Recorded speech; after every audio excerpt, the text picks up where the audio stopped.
मुझे 93 और 99 में क्यों निकाला गया? क्या कारगिल जंग छेड़ने का सवाल करने पर निकाला गया? वक्त साबित कर रहा है हमारा मौक़िफ़ सही था। कुछ किरदारों ने तरक्की करते पाकिस्तान को तबाह कर दिया। अनाड़ी के हाथ मुल्क की बागडोर दे दी गई। जिन लोगों ने मुल्क को इस हाल पर पहुंचाया उनका मुहासबा होना चाहिए।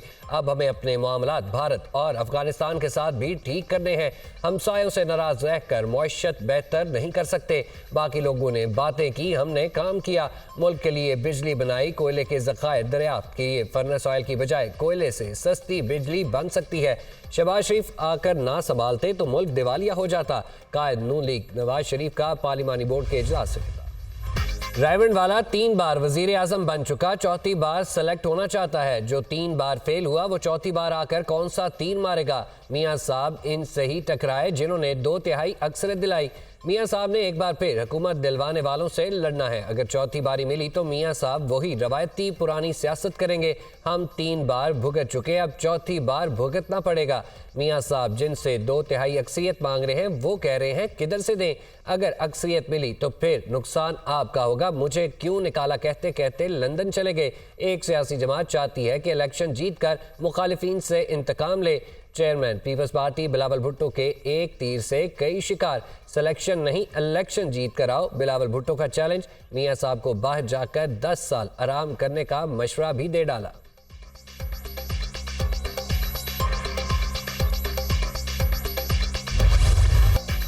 आजकल लेवल प्लेइंग फील्ड का बड़ा शोर सुन रही हूं। नवाज शरीफ को जेल में अहलिया की वफात की खबर सुनना पड़ी। उन्होंने 11 साल जलावतनी काटी, 2.5 साल जेल में रहे। क्या साबिक चेयरमैन पीटीआई को ये वाली लेवल प्लेइंग फील्ड चाहिए? नवाज शरीफ की सियासत खत्म करने वालों की अपनी सियासत खत्म हो गई। नवाज शरीफ को चोर कहने वाला तारीख की सबसे बड़ी चोरियां करते पकड़ा गया। 60 अरब के बदले में अलकादर ट्रस्ट में जमीनें ली। जब चोरी का हिसाब मांगा तो टांग पर प्लास्टर चढ़ाकर आ गया। 22 साल में सिर्फ एक बार नवाज शरीफ को इलेक्शन लड़ने की इजाजत दी गई। वो 3 बार वजीर आजम बने मगर चोरी का इल्जाम तक न लगा। मरियम नवाज का गुजरात के इलाके जलालपुर जट्टा में यूथ कन्वेंशन से खिताब।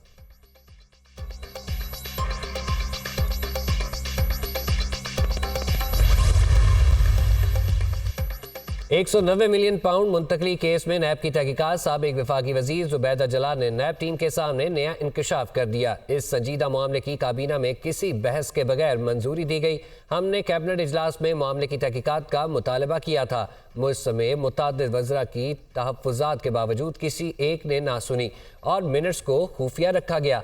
रकम पाकिस्तान का असासा है, उसे वापस आना चाहिए। काबीना इजलास में जुबैदा जलाल का मौक़िफ़ मुतालबे को साबिक वज़ीर आज़म ने नज़रअंदाज कर दिया। नैब की तहकीकात के दौरान जुबैदा जलाल का बयान कलमबंद कर लिया गया।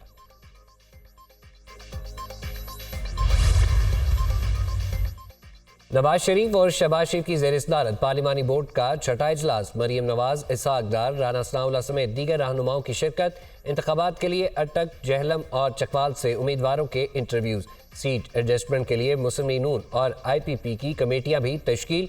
शहबाज शरीफ ने ख्वाजा साद रफीक, अयाज सादिक और राना सनाउल्लाह पर मुश्तमिल कमेटी कायम कर दी। IPP की जानिब से इसहाक खाकवानी कमेटी के कन्वीनियर मुकर्रर। ओन चौधरी और नुमान लंगड़ियाल मेंबर नामजद। IPP ने कौमी असम्बली की 25 और सूबाई असम्बली की 40 सीटों पर एडजस्टमेंट के लिए फहरिस्त मुरतब कर ली।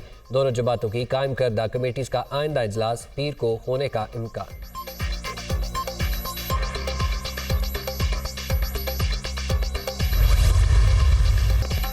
और इलेक्शन में अवाम के वोट ने फैसला करना है। क्या मुल्क को फिर उन्हीं कुव्वतों के हवाले करेंगे जिनका एजेंडा कश्मीर बेचना और इसराइल को तस्लीम करना है? गुज़िश्ता हुकूमत के इसी फितने को हमने शिकस्त दी। आलमी कुव्वतें पाकिस्तान के असासों और एटमी सलाहियत पर कब्जा करना चाहती हैं, उन्हें हम नाकाम बनाएंगे। मौलाना फजल रहमान की पेशावर में न्यूज़ कॉन्फ्रेंस। महमद की मुख्तलिफ शख्सियात की JUI में शमूलियत पर खैर मकतब।